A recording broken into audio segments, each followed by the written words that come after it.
Good morning children, praise the lord.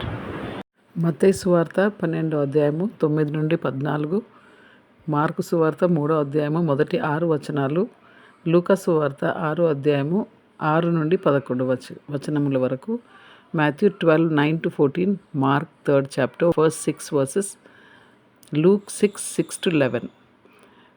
ఇది యేసుప్రభు యొక్క second year of ministry. This is Jesus second year of ministry.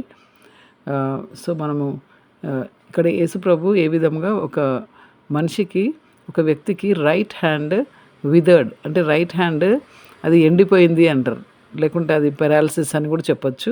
ఆయన యొక్క right hand అది పనిచేస్తలేదన్నమాట.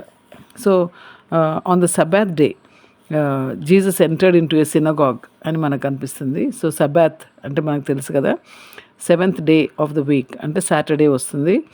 Saturday Sabbath day అంటే జూస్కు అది హోలీ డే అనమాట.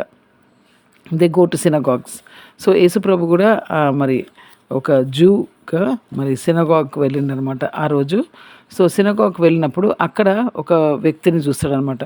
ఆయన రైట్ హ్యాండ్ విజర్డ్, అంటే అది ఎండిపోయి ఉన్నదనమాట. సో ఆయన నువ్వు మరి యేసుప్రభు ఇక్కడ నిలబడు అని అంటాడనమాట. నిలబడి మరి నీ చెయ్యి చాపు అని చెప్పినప్పుడు మరి ఆయన చేయి బాగుపరచబడుతుంది. సో అక్కడ కొంతమంది ఉన్నారనమాట, ఫారిసీస్. అక్కడ ఉండి ఎప్పుడు చూసినా కానీ యేసు ప్రభువులో ఏదైనా తప్పు పట్టాలని చూస్తూ ఉంటారు. సో వాళ్ళు ఏమంటారంటే, మరి సబ్బాతు దినంలో యందు మరి స్వస్థపరచవచ్చా, అంటే is it lawful to heal on the Sabbath days అని వాళ్ళు అడుగుతారనమాట. యేసుప్రభులో ఏదో తప్పు పట్టాలా అని. యేసుప్రభు అక్కడ ఒక విషయం చెప్తాడు. అక్కడ ఎంతమందికి మరి ఒక గొర్రె పోయి అది సబాత్ డే రోజు ఒక పిట్లో, ఒక గోతిలో పడిపోతే మరి దాన్ని పైకి తీయడా అని అడుగుతాడు అనమాట యేసుప్రభు ఆ విధంగా అడిగి ఆ యొక్క వ్యక్తికి నీ చెయ్యి చాపు అని చెప్పగానే ఆ చెయ్యి బాగుపరచబడుతుంది అనమాట. He was healed. సో అక్కడ ఉండే వాళ్ళకు చాలా కోపం వస్తుంది యేసుప్రభు మీద. యేసుప్రభుని ఏ విధంగా చంపాలా అని వాళ్ళు చూస్తూ ఉంటారు అనమాట. వాళ్ళు మాట్లాడుకుంటుంటారు, ఈయనను ఏ విధంగా డిస్ట్రాయ్ చేయాలా, యేసుప్రభును డిస్ట్రాయ్ చేయాలని.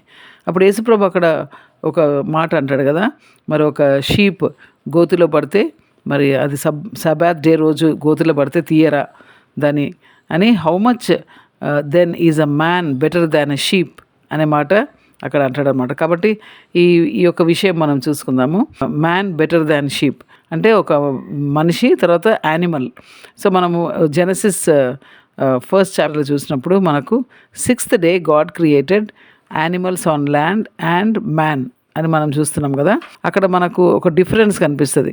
దేవుడు మనిషిని క్రియేట్ చేసినప్పుడు he created man in his own image, ఆయన స్వంత స్వరూపంలో చేసిండని మనకు అక్కడ కనిపిస్తూ ఉంటుంది.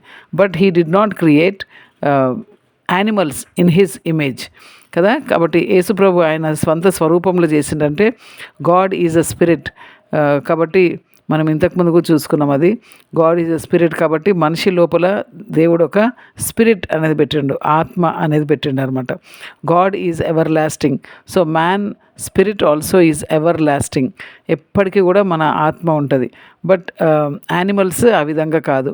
There is a difference between man and animals. So man is better than sheep అనే మాట ఇక్కడ చెప్తూ ఉంటాడు అనమాట. మరి నాలో నీలో ఉండే ఈ యొక్క స్పిరిట్ ఎప్పటికీ ఉంటుంది. దిస్ స్పిరిట్ మనం చనిపోయినా కానీ ఈ ఆత్మ ఎప్పటికీ ఉంటుంది. ఈ ఆత్మ అయితే హెవెన్ లేకుంటే హెల్కు వెళ్ళాలి.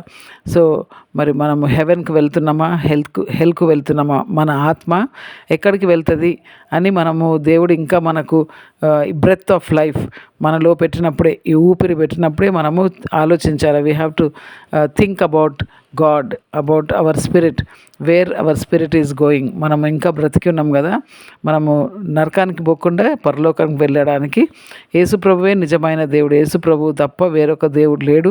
యేసుప్రభు మన పాపములను క్షమించిన దేవుడు. కాబట్టి ఈ యొక్క విషయాలు మరి నమ్ముకుంటే మరి మన యొక్క ఆత్మ ఎప్పటికీ పరలోకంలో ఉంటుంది. కాబట్టి man is better than sheep అనే విషయము ఇక్కడ మనకు గుర్తు చేయబడుతుంది. ఆ విధంగా యేసుప్రభు సబాత్ డే రోజు is it lawful to do well on the Sabbath days అని అడిగిండు అనమాట. అక్కడ యేసుప్రభు అక్కడ ఆ యొక్క వ్యక్తిని, విదర్డ్ హ్యాండ్ గల వ్యక్తిని బాగు చేస్తాడు. ఈ విధంగా యేసుప్రభు చేసిన మిరకిల్స్ మనం చూస్తూ ఉన్నాము. యేసుప్రభు పిక్చర్స్ కనిపిస్తూ ఉంటాయి. పిల్లలు యేసుప్రభు ఆ విధంగా లేకుండే మరి యేసుప్రభు బాగు చేసిండని తెలుసుకోవడానికి అక్కడ మనం పిక్చర్స్ చూపిస్తున్నాం అంతే. Keep it in your mind. Jesus was not like that and it's not Jesus. Okay, so మనం నెక్స్ట్ లెసన్ కొరకని మనం వెయిట్ చేద్దాము. దేవుడు మనకు సహాయం చేయను గాక.